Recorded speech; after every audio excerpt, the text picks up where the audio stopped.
I've been seeing a lot of spiritual leaders or Christian leaders being called out lately for scandal or for sin or whatever.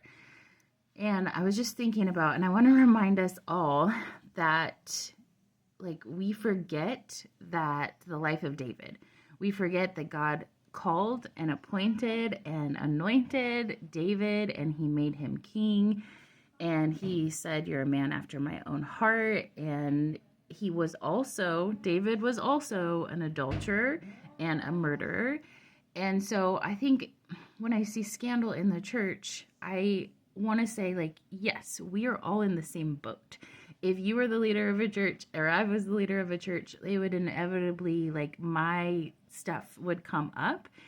And so I think we need to not forget that yet they're failing, they were also appointed and called by God. They also served well. They also did what God asked them to do. They also put themselves out there.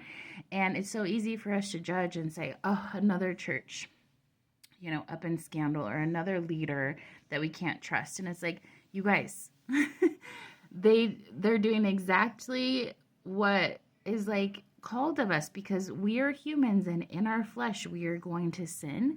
It is God through us that equips us to even do good things and do good works. So it's almost inevitable. Like, your leaders are going to fail you because we are humans and because we are human Christians.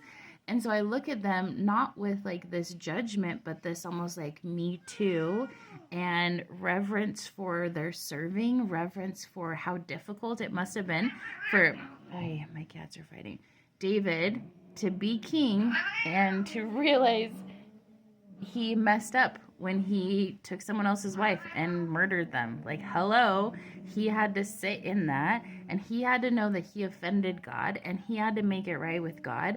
And that's what we're going through when we mess up in our flesh, is we don't have to apologize to other people and make it right with them. We have to make it right with ourselves and with God again.